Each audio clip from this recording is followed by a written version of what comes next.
হারার আগে হারবো না, আর চোখে চোখ রেখে লড়াই করব।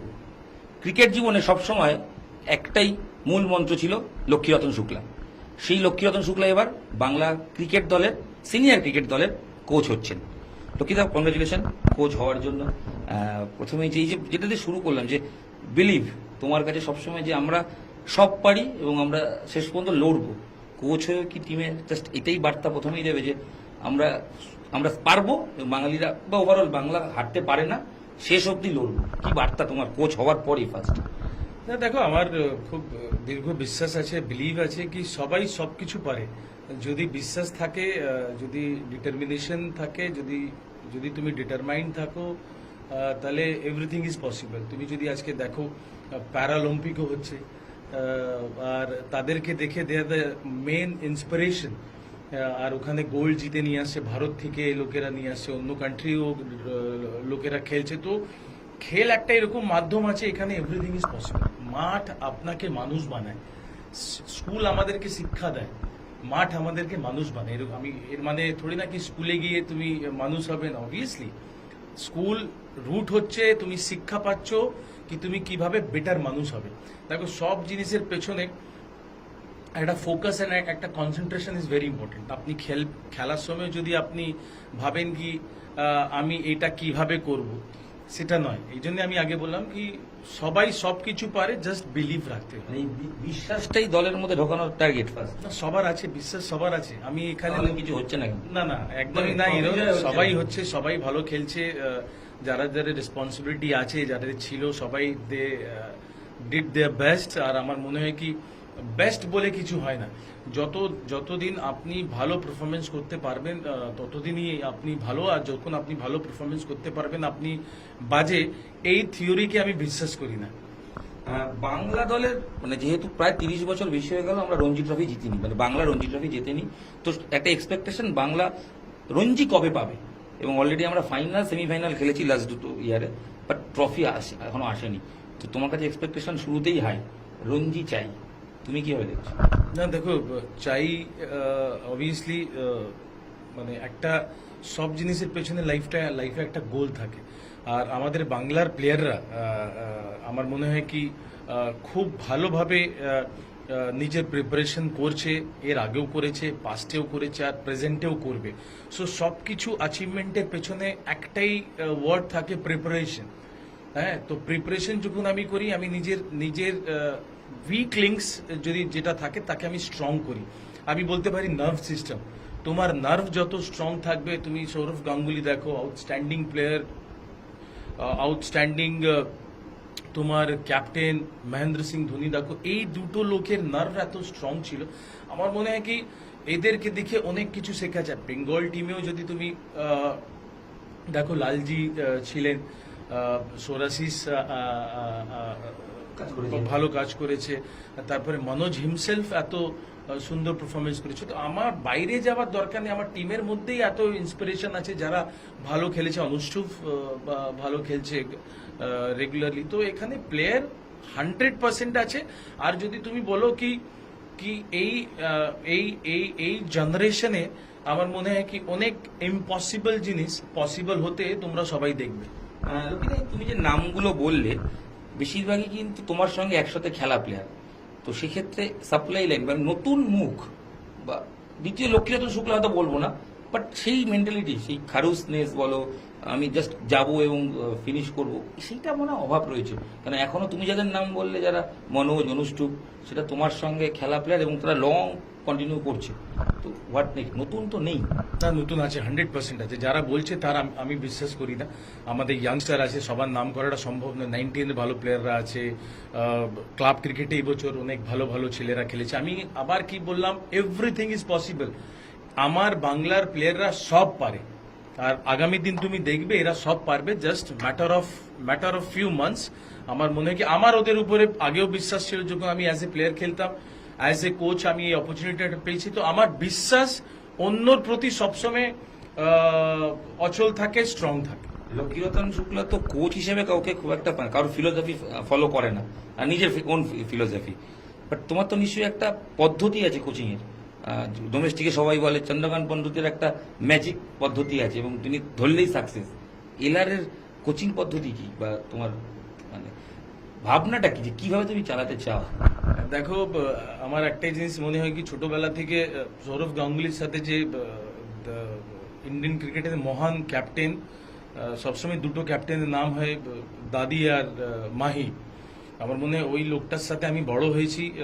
বহু বহু ড্রেসিং রুম আর বহু হোটেলের রুমে টিম মিটিংস হয়েছে, আলোচনা হয়েছে, স্ট্র্যাটেজি হয়েছে। দাদি একটা জিনিস আমার খুব ভালো লেগেছে, যেটা আমি ফলো করার চেষ্টা করি। তুমি যে বললে আমার ফলো না, আমার দাদির একটা জিনিস ভালো লাগে, আমাদের সবাইকে এই জিনিসটা বলেছি কি, জিনিসটাকে সিম্পল রাখার চেষ্টা করবি, কমপ্লিকেট করবি না কোনো জিনিস। তো সৌরভ গাঙ্গুলি বলছে বলে আমি শুনছি না, আমি এই জিনিসটাকে দাদার সাথে লাস্ট 15-17 বছর আমি খেলেছি, খেলে এই জিনিসটা শিখেছি কি মানুষটা যে জিনিসটা বলছে সেই জিনিসটা করে। অনেকজন কি হয়, বলে এক করে এক, বাট দাদির সাথে এই জিনিসটা শিখেছি। এই জন্য আমি জিনিসটাকে খুব একটা কমপ্লিকেটেড করতে চাই না, পাস্টেও কোনোদিন করিনি। লাস্ট ইয়ার তুমি 25-এ কোচিং করেছো, সিনিয়র টিমটা দেখেছো, এই দলের রোগটা কোথায় মানে তোমার ধরা পড়েছে? তার কারণ একটা ম্যাচে আমরা বিশ্ব রেকর্ড করি, পরের ম্যাচে 350 চেস করতে গিয়ে কোলাপস করে যায়। মানে কোথাও একটা মেন্টালি সমস্যা, টেকনিক্যাল সমস্যা, ওভারঅল যেটা ইচ্ছা হতে পারে। তোমার কাছে এই অ্যাজ এ ডাক্তার এই টিমটার রোগ কি?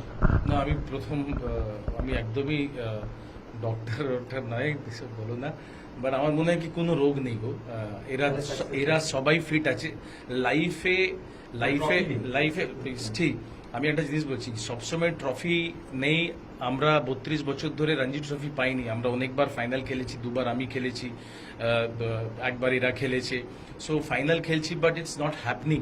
বাট আমি আবার বললাম কি এর পেছনে কোনো সাকসেস থেরাপি নেই কি 2 মিনিটে তুমি গরম জলে দিয়ে কিছু ঘুলে দিলে। আমি আবার বললাম এই ছেলেরা আউটস্ট্যান্ডিং খেলছে, they will do great.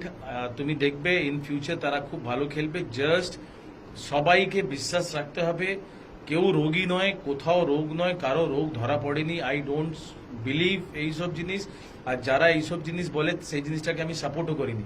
I believe my Bengal boys. যখন আমি আজকে কোচ আছি এই জন্য না, আমি এর আগেও সবাইকে মেসেজ করে, যখন যে খেলছে সবাইকে মেসেজ করে পাঠাতাম। লাস্ট 2015 থেকে যখন আমি ক্রিকেট থেকে অবসর নিয়েছিলাম। So this is our home, this is our second home, and ভালো হবে। তুমি যেভাবে ড্রেসিং রুমে as a cricketer, as a captain থাকতে বা টিমটাকে চালাতে, কোচ হিসেবে কি তাই? কেন অনেকটা রোল পাল্টে যায়, তুমি ব্যাটাতে নামতে পারবে না কোনোভাবে, যে কোনো সিচুয়েশনেই নামতে পারবে না, তো এটা তো অন্যরকম চেঞ্জ হয়। তো ওইটা কি মাইন্ডসেট তোমার রেডি অলরেডি? না, আমার মনে হয় কি লাইফে খুব একটা চেঞ্জেসের উপর আমি বিশ্বাস করি না। আমার কাছে ব্যাট গ্লাভস হেলমেট থাকবে না, বাট অবভিয়াসলি আমার কাছে আমার হাত থাকবে, আমার ভয়েস থাকবে, আর ওইটা কাজ লাগাবো। ব্যাট ছাড়া, বল ছাড়া আমার প্রেজেন্সটা থাকবে। আমার প্রেজেন্স হবে কি বাচ্চাদেরকে, আমার টিমে প্লেয়ারদেরকে কিভাবে মোটিভেট করতে পারি। আর একটা জিনিস আছে কি, সবাই খুলে খেলার গ্যারেন্টি পাবে। মন খুলে গেল না, সবাই মন খুলে খেলছে, এরকম নয় কি কেউ মন বন্ধ করে খেলেছে। নালে প্রেশার নয়, প্রেশার তোমাকে কোচ দেয় না, তুমি নিজে প্রেশার নিয়ে নাও। লাস্ট ইয়ার যেমন বলা হয়েছে অনেক সময় যে টিম নার্ভ হারিয়ে ফেলে, প্রেশার নিয়ে ফেলে বিভিন্ন সময়। টিভিতে ম্যাচ দেখলে অনেক সময় আমরা শুনেছি যে প্লেয়াররা চাপ নিয়ে ফেলেছে। মানে এইগুলো তো কোথাও একটা সমস্যা। এটা আমি সমাধান আবার বলছি, আমি এখানে সমস্যার কথা বলতে আসিনি। আমার না, আমরা সবাই পজিটিভ, তুমি আমি সবাই positive. Let's hope for the best. একটা প্রশ্ন করি, সেটা হচ্ছে যে তুমি বাঙালি ছেলের কথা বারবার বলো, সিনিয়র টিমেও কি, যেহেতু ভিন রাজ্যের অনেক প্লেয়ার রয়েছে, তো সেক্ষেত্রে তোমার এই সিনিয়রে তোমার ফিলোসফি কি? তবে কিছু নাই, দেখো যারা যারা খেলছে এখান থেকে, বেঙ্গল টিম আছে, যারা যারা খেলছে আমার মনে হয় সবাই ভালো খেলবে। আর ভিন্ন রাজ্য দিয়ে যে আসছে তার উপরে সিবি অবভিয়াসলি অনেক স্ট্রিক্ট ডিসিশন নিয়েছে লাস্ট কয়েক বছর ধরে, তার উপরে নির্দিষ্ট কাজ চলছে। আমার মনে হয় সিবি ইজ ডুইং ফ্যান্টাস্টিক। আরেকটা জিনিস, সেটা হচ্ছে যে বাংলা ক্রিকেটে দুটো কথা চিরকাল শোনা যায়। একটা হচ্ছে যে ড্রেসিং রুমে একাধিক লবি আছে, মানে সেটা তোমার সময়ও শোনা গেছে, পরবর্তী সময় বিভিন্ন লবি, গ্রুপিজম যাই বলো, নিশ্চয়ই জানো। তো আমার হোটেলের লবির কথা মনে আছে, ড্রেসিং রুমের লবি আমি এক পর্যন্ত জানি না, কিন্তু এটা না না, কোনো লবি কেন? লবি থাকেও, স্পোর্টসম্যানরা লবি বানায় না গো। স্পোর্টসম্যানরা মন খুলে ক্রিকেট খেলার জন্য আসে, বা অন্য স্পোর্টসে যারা আছে। আর আমার মনে হয় কি অনেক জিনিস ক্রিয়েটেড হয়, আর আমি ক্রিয়েটেড জিনিসের উপর আমি I don't waste my time, because আমি ক্রিয়েশনের উপরে আমি বিশ্বাসী। আচ্ছা, দল গঠনে অনেক সময় বলা হয় যে কোটার টিম, কিছু ক্লাবের কোটা আছে, তুমি কি সেটা নিশ্চয়ই এটা তো অলরেডি জানোই, তো তুমি কি এটাকে ভাঙার চেষ্টা করবে যে না, যে বেটার সে ফার্স্ট টাইম? আমার মনে হয় রঞ্জি ট্রফি দলে কোটা থেকে কেউ আসে বলে আমার মনে হয় না। I don't believe this, because আপনি পারফরমেন্স করেই আপনি, হ্যাঁ এটা হতে পারে একজন 600 রান করেছে, ও 600 রান করেছে, এবার টিমে একটা রাইটি কি লেফটি দরকার আছে, তাকে আমি পিক করলাম। বাট আই ডোন্ট বিলিভ, আমি আজ পর্যন্ত জীবনে দেখিনি কি ক্লাব কোটা বলে কিছু আছে, বিকজ আমিও তো 20 বছর ক্রিকেট খেলেছি। যেটা প্রশ্ন সেটা হচ্ছে, তুমি বলছিলে যে হাতে করে এবিসিডি শেখানোর কিছু নেই এই টিমটাকে, গ্রামারটা মোটামুটি আছে, বাট তুমি ঠিক কি শেখাতে চাইছো? মানে অলরেডি যারা আসবে তাদের বিলিভ তো ডেফিনেটলি তাদের মধ্যে ফিরিয়ে আনা, টেকনিক্যালি তো অনেকের সমস্যা, যেমন ডব্লিউ রহমান তোমার সঙ্গে একসঙ্গে কাজ করবেন, তো এই দুজনই লাস্ট, এই জুটিতেই আমরা লাস্ট ট্রফি জিতেছিলাম, তো রহমানটা ফ্যাক্টর। আমার মনে হয় কেউ শেখার জন্য আসে না, দেয়ার সব স্ট্যাবলিশড প্লেয়ার আছে। আমি যেটা করব তোমরা খুব শীঘ্রই দেখতে পারবে, বিকজ তোমরা এটা দেখেই অ্যাটলিস্ট বলুন তুমি অনেক বছর ধরে দেখছো। আর আমি তোমাকে এটাই বলতে পারি, I do my best. No, আমার মনে হয় কি, আমি আবার বললাম, it's not only W Rahman, এখানে দেবাং গান্ধী আছে, উৎপল চ্যাটার্জি আছে, সৌরাশিস লাইরি আছে, শিবশঙ্কর পল আছে, ফুচাদা আছে। সো একটা টিম যখন 16 টু রঞ্জি ট্রফি যায়, সবার contribution is important. Why we are thinking about আমাদের আন্ডার 16 ডিস্ট্রিক্টের যে খেলা আরম্ভ হয়েছে, ওখানে অশোক মলহোত্রা আছেন, শরদিন্দু মুখার্জি আছেন, আইবিদা আছেন, আব্দুল মুনায়েম আছেন, আরো অনেক কোচেসরা আছে। সো একটা বিল্ডিং তৈরি করার জন্য দুটো লোক বিল্ডিং করতে পারে না। আমরা সবাই হচ্ছে মিস্ত্রি, আমরা বিল্ডিং তৈরি করার জন্য এসেছি। কেউ সিমেন্ট গুলছে, কেউ প্লাস্টার করছে, কেউ প্লাস্টার একটু শক্ত হওয়ার পর জল দেবে, তাতে আরো শক্ত হয়। So cricket and life is not a one man আর ওয়ান বলের খেলা। শেষ দুটো প্রশ্ন, এক হচ্ছে ক্রিকেট কেরিয়ারের বেঙ্গলের শেষটা হয়েছিল একটু, মানে আমি বলবো কি মন খারাপ দিয়ে, মানে তুমি রিটায়ারমেন্টটা নিয়েছিলে মনমোহন ক্লাবে, আমি জাস্ট বলছি সেই লাইফটা, দেন মন্ত্রিত্বর লাইফ, আবার বেঙ্গল সিনিয়র টিমে ফিরে আসা, কি বলবো, গোল সম্পূর্ণ হলো? না, একদমই না। আমি গোলের জন্য কোনোদিন ভাবনা চিন্তা করি না। আমি ফুটবলে অনেক গোল করেছি, আমি ফুটবল খুব ভালো প্লেয়ার, তোমরা সবাই জানো। বাট আমি কোনোদিন কোনো গোল নিয়ে সকালবেলা উঠতাম না, বিকজ ওইরকম সিচুয়েশন থেকে আমরা বড় হইনি, আমরা দু ভাই। সো সব দিন আমরা, মানে যেরকম বলে না, রোজ খাটনা হয় আর রোজ খানা হয়, সো ওই ফ্যামিলি থেকে আমরা বড় হয়েছি। সো আমি কোনোদিন আজ টিল ডেথও রাত্রিরে কোনো স্বপ্ন দেখে ঘুমোই না।